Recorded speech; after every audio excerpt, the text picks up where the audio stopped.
Imagine. Honestly, there were times during this doctoral process when I could not imagine. I said to myself, you are a dreamer if you think you're ever going to finish this thing. And I want to thank all of the musicians today because the music throughout the service is a testimony to the inspiration that made that dream a reality. And I hope this music inspired you today to imagine. In whatever way you need to imagine your life or the world or your relationships, I hope that you are inspired this morning to imagine. I've included a note in the bulletin if you haven't already seen it. I invite you to read it later, describing why each of these pieces of music we heard today or sang today is has part of the responsibility for how we've gotten to this day of celebration. I leaned on and leaned into that music over these 6 years, 6 difficult years of transition and cancer and disappointment. And I'll add to those notes this morning the Trolls song. I didn't know the Trolls song until this morning. The Trolls song by Belle and our children. Hey, I'm not giving up today. There is nothing in my way. And if you knock me over, I will get up again. Yes. Yes. Well, of course, I wasn't always ready to get up again. And it wasn't just the music that got me through. It was the presence of people who believed in me, who imagined for me when I couldn't imagine for myself. There are a lot of people on that list, not the least of which is my beloved Patrick Green.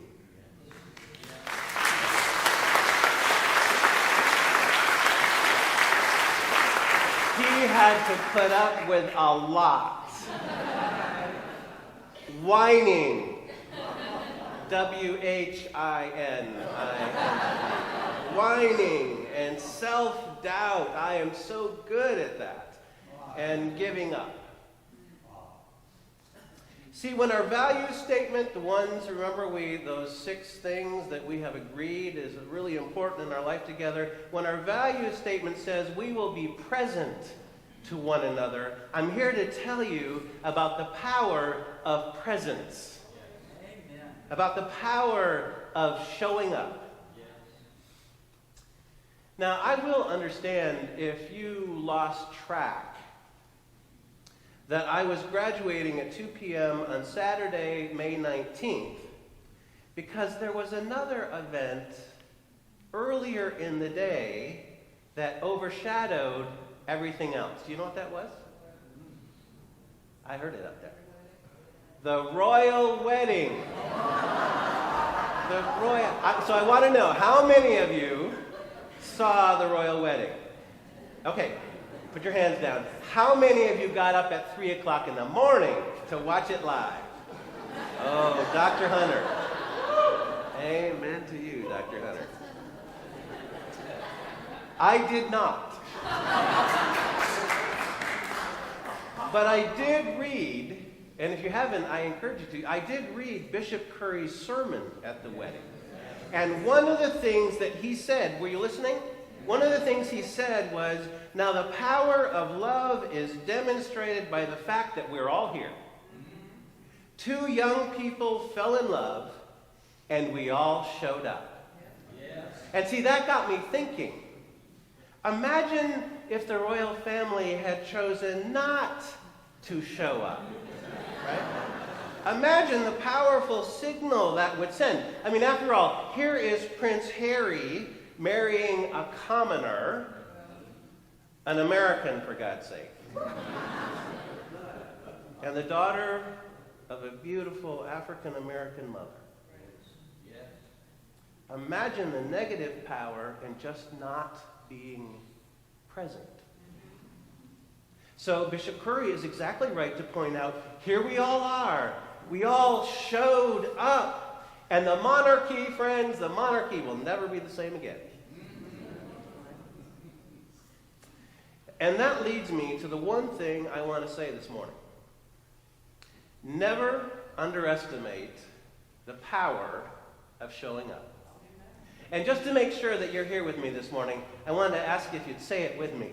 Never underestimate the power of showing up. Thank you.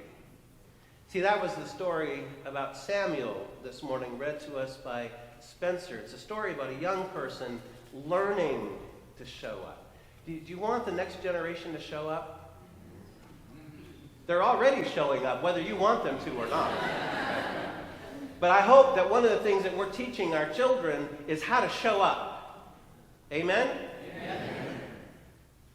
The context of the story, as you may have heard, is that it was a troubled time in people's lives together. There was open corruption in the government. All right? For such a time as this.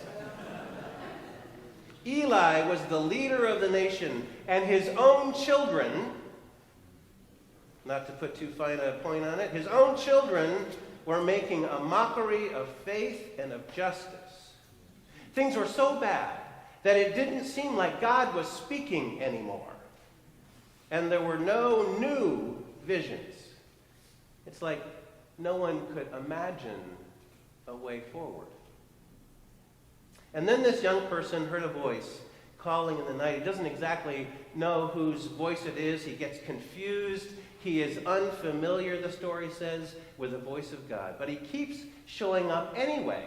Here I am. Eli, is that, no. Here I am. Here I am. See, sometimes I think we don't show up because we aren't sure who or what is calling us. We hear an unfamiliar voice, and so we shut down rather than showing up. I was reading an article by Kimberly Knowles-Zeller about being caught in a funeral procession she didn't know about for a police officer she did not know. She was stuck in the car with a fussy three-year-old, and she didn't know what to do. So finally, she just turned off the engine and sat there.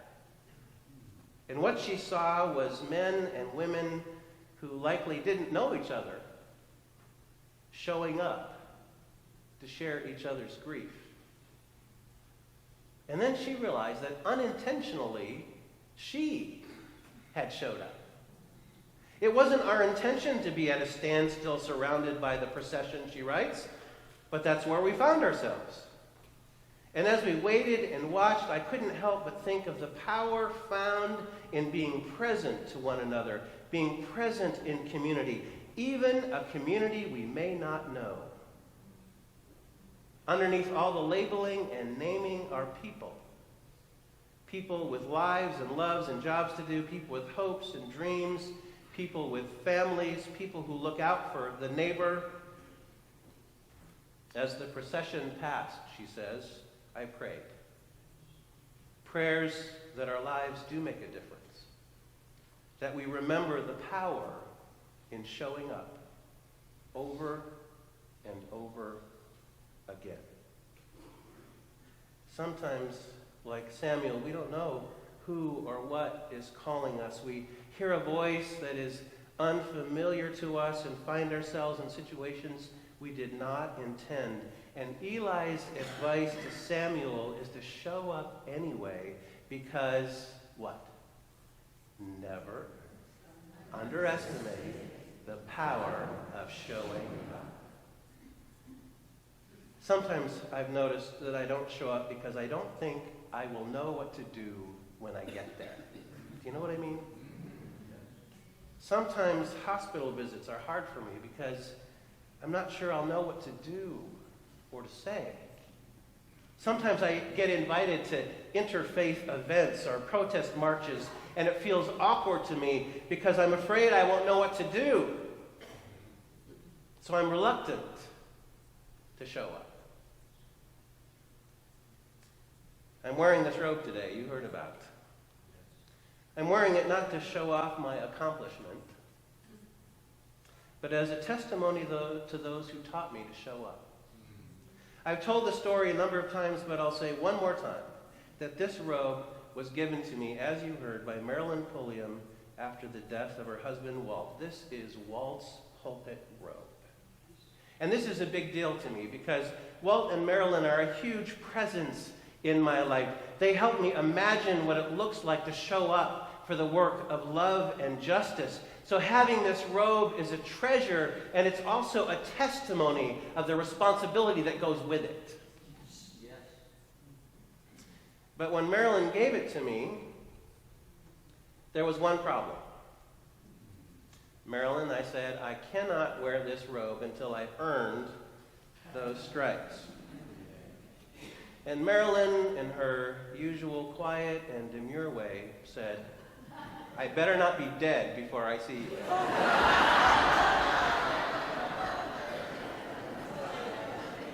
Well, there's a challenge. So I worked and I worked. I got knocked down a few times, and I did my best to get up again. And then the call came. I was working on the last chapter of my dissertation when Marilyn's son called me and said, Tim, I don't think Mom is going to make it through the night. What was I supposed to do? I didn't make it. I hadn't done what I said I would do. What was I supposed to do now? Show up. All I could do was show up. So I grabbed the robe, and Patrick and I rushed to Overlake Hospital, and we sat by her bed. It looked like she was unconscious by the time we got there, but it didn't matter. I didn't know what to do, and I hadn't done what I said I would do, but that didn't matter. The only thing that mattered was showing up. Beloved ones, please, don't let not knowing what to do keep you from showing up. There are hungry people and lonely people and broken people and people under attack, people having their children ripped away from them, for God's sake. And it's not always clear what we're supposed to do, and we haven't always done everything we can do, but show up anyway, because why?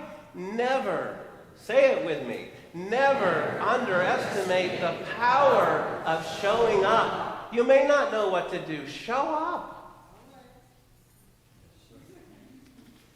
Now that I'm done with my doctoral work, I can finally read some of those things that have been on the pile. And one of them is a book by Wynne Collier about what it takes to be church. Not 10 steps to be the biggest, most powerful, most hip church. Just what it takes to be church. And one of the models that Wynne uses is about 6 folks who meet just about every weekday morning for breakfast. For 32 years now, he writes, that cadre of friends has shared their coffee, shared their news, and celebrated retirements, graduations, grandkids. They've stood beside one another at funerals and during sickness and divorce. They've showed up morning after morning through the tedious rigors that fill all our lives. They don't harangue each other into participating, and they don't try too hard to define what it is they've got. And they don't always get along either. I know, he says, because I've overheard their heated conversations during election season. Still, they just keep showing up for one another as often as they are able. Beloved ones, you may not always know who or what is calling you. The voice might be unfamiliar. It might speak a different language. You may find yourself in situations you did not intend, but show up anyway, because why? Never underestimate the power of showing up. And when you get there, you may not know what to do, but show up anyway, because never underestimate the power of showing up. Okay, when it's 11 o'clock on a Sunday morning. Sometimes people say to me, this is such a great church. We love this church. Why aren't there more people here? And you know what's going on in the back of my head? Show up! That's one of the best ways for us to be bigger than we are. Just show up. During this transition time, people have said to me, Tim, what can we do to be helpful? Where was I here? When it's 11 o'clock on a Sunday morning and there are all kinds of other things you could be doing, show up for worship anyway, because never underestimate the power of showing up. Oh, thank God you made that decision today. See, you may never know the difference your life has made in the world and in the lives of one another. We often don't know. That's part of the reason memorial services are so important, because we can't possibly know all the ways that our lives have touched someone else.